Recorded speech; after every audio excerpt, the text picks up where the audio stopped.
Kim, sabihin pala ako. Oo, yan. Init, no? Oo nga, na-feel ko nga yung init yun. Sorry, I'm the cause of hotness kasi. Ano daw? Ano ba yan? Kanina ka pa basa ng basa. Ano ba yan? Hindi mo kasi alam to eh. Yukat to. Book siya, pero dito mo talaga malalaman kung sino talaga si God. Sige, mamaya na yan. Hugot muna ako, no? O sige. Ano na naman yan? Dati, ang lakas-lakas ng kuryente na dumadalig sa ating dalawa. Ba't ngayon, humina na? May nakikijumper ba? Kim, anyari ba't bitter ka? Kasi naman, friend, ginawa niya akong bangko. Withdraw ng withdraw. Wala naman siyang dire-deposit. Ang sakit-sakit nun, friend. Ba't kasi bigay ka ng bigay? Dapat kasi magtira ka rin para sa sarili mo. Kasi naman, diba, mahal ko siya eh. Anong magagawa ko? Kahit na mukha lang yung unggoy, tsaka minsan, ugaling unggoy, mahal ko pa rin yun, no? Pero alam mo ba yung feeling na gabi-gabi umaalis siya, hindi ko alam saan siya nagpupunta. Kasi hindi niya ako sinasabihan. Friend, hindi niya alam na may nag-aalis sa kanya. Ginagawa niya akong walang kwenta. May nabasa ako, bagay na bagay sa'yo ito. Sabi, someday, I wonder why I'm still missing you. Other days, I wonder why I'm still wondering. Fred naman eh, lalo mo lang ako sinasaktan yan. Alam ko naman na wala siyang care sa akin. Ba't kailangan pa ang i-remind? Kim, minsan kasi kailangan din nating masaktan para magising sa katotohanan at para may makapasok na ibang tao sa buhay natin. Friend, bakit ba kasi napaka-unfair ng buhay? Gusto ko lang naman makaramdam ako ng pagmamahal. Pero bakit kailangan ko pang masaktan? Baka naman kasi friend, sa ibang lugar mo hinahanap yung pag-ibig. Pero meron akong isang kilalang lalaki. Hindi ka niya iiwan, mamahalin ka niya. Hindi ka ba niya tinetext pero lagi ka niyang kasama. Kilala mo yon? Si Lord yon. Tingnan mo yung kaibigan mo si Michael Kim. Kahit gaano kasalimut yung buhay niya, nakita pa rin niya yung pagmamahal sa kanya ni Lord. Sino ba si Maiko, friend? Gusto mong makilala si Maiko? Siyempre. Sige nga, ikwento mo siya. Ito ang kwento ni Maiko. Si Maiko Narciso ay isang kabataan na isinilang noong Setyembre 30 taong 1995. Siya ay kalawa sa 3 magkakapatid. Ngunit kaiba sa ibang kabataan, sa murang edad, siya ay napasok sa mga matitinding pagsubok ng buhay. Siguro ako noon ay napakasamang bata dahil nagre-rebelda ako sa aking mga magulang. Naranasan ko nga magdroga at sumali sa mga iba't ibang grupo na di nila alam. Napasok si Maiko sa iba't ibang fraternity groups sa pagnanasang mahanap niya ang tunay na kasiyahan. Nagkaroon ako ng iba't ibang grupo ng fraternity at parang isa lang tong pagitang tao sa mga tao na, uy, may grupo sila. Parang, kumbaga, parang kapag mayroong grupo ka nun, pag may grupo kang ganun, parang napakataas ang tingin nila sa'yo. At dahil na rin sa pagpasok ni Maiko sa iba't ibang fraternity groups, naranasan din niyang masangkot sa iba't ibang gulo. Naging buhay ni Maiko ang pagkikipag-away. Kahit magulang niya, hindi nakaligtas dito. Minsan nga, nagsuntukan kami ng aking inay. Totoo po yun, talagang dahil sa umagang-umaga, parang naninermon siya umagang-umaga. Siyempre po kakagising ko lang po nun, hindi ko naman po alam na ganoon pala, siyempre. Tapos po napasagot ako nun. Saktong-sakto, uminit na kanyang dugo. At doon, nabatok niya ako, tapos parang sobrang sakit, parang ginantihan ko siya. Doon na kami nagsuntukan. Ilang beses na rin muntikang mapahamak si Maiko sa mga away fraternity, ngunit patuloy niya itong nalagpasan. Siguro po nung meron pong frat war nun, tapos napapasama ako sa mga kasama po namin. Sasakay po kami sa isang sasakyan na van, tapos magdadala sila ng mga baril. Magdadala po sila ng mga baril. Pero siguro sa awa ng Panginoon noon ay yung mga panahon na yun, di talaga ako napapasama. Halimbawa, pupunta na kami sa lugar na yun, kung saan yung venue talaga na meron gulo. Parang ang gulong yun ay parang nahihinto o tumitigil dahil doon. Sa awa ng Panginoon niya. Ngunit ang pinakamalaking dagok na naranasan ni Maiko ay nung siya ay maging isang batang ama. May girlfriend ako noon. Dahil doon nagbunga ang aming pagmamahalan.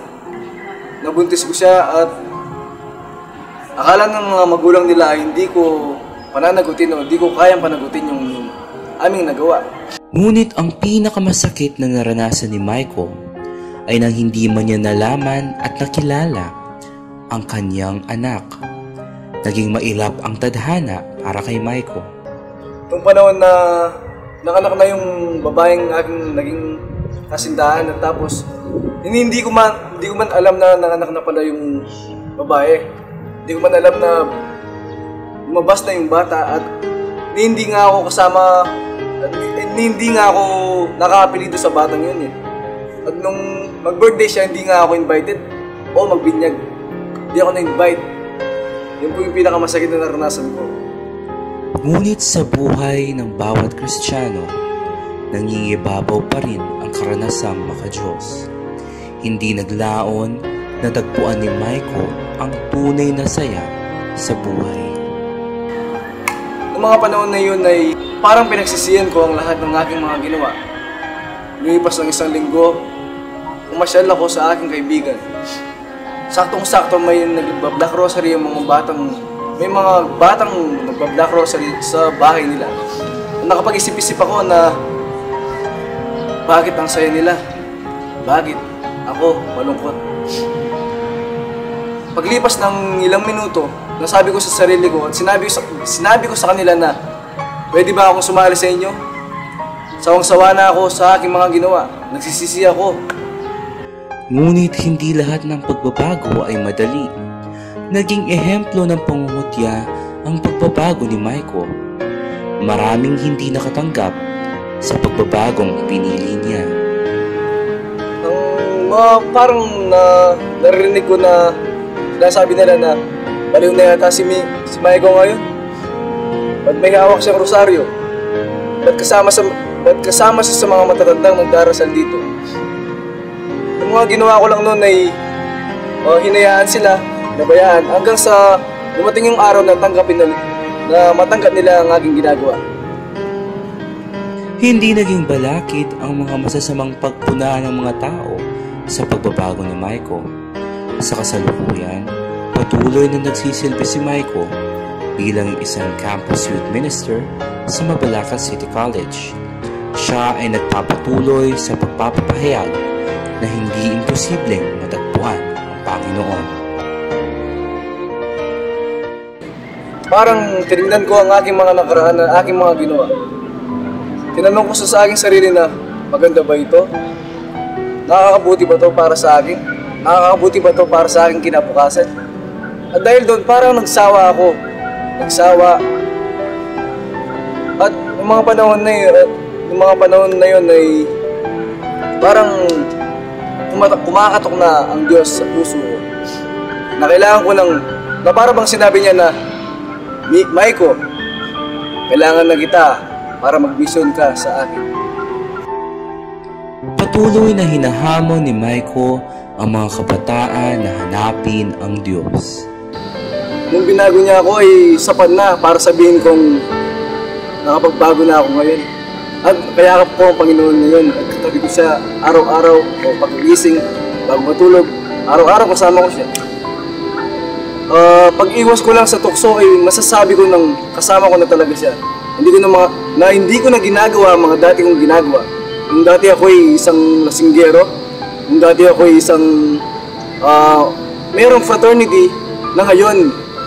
Yung fraternity yun naging organisasyon sa isang relihiyon na Katoliko.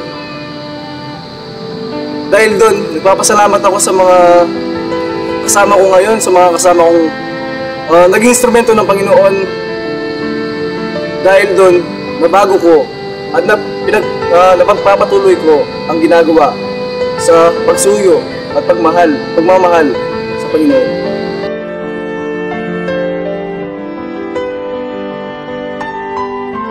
Mula sa isang buhay na walang direksyon ay umusbong ang buhay na patungo kay Kristo. Minsan, kailangan lang hayaan natin ang Diyos na makita tayo. Ang Diyos ang siyang unang naghahanap sa tao.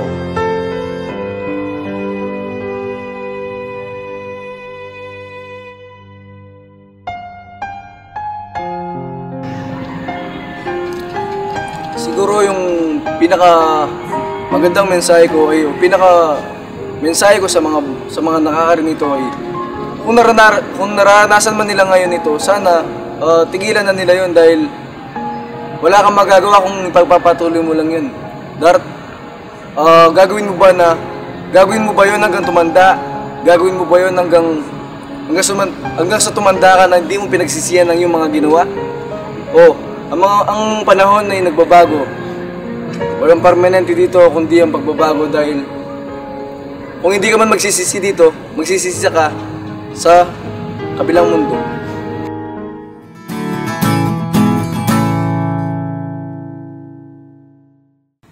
Friend, bigla naman ako nakonsensya. Bakit na naman, Kim?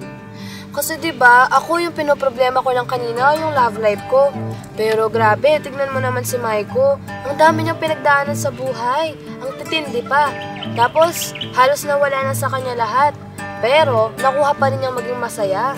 Oo nga, no? Kasi minsan hinahangad lang ni God yung mahalin ulit natin siya, yung bumalik tayo ulit sa kanya. Kasi hinahanap kasi natin yung wala sa atin eh.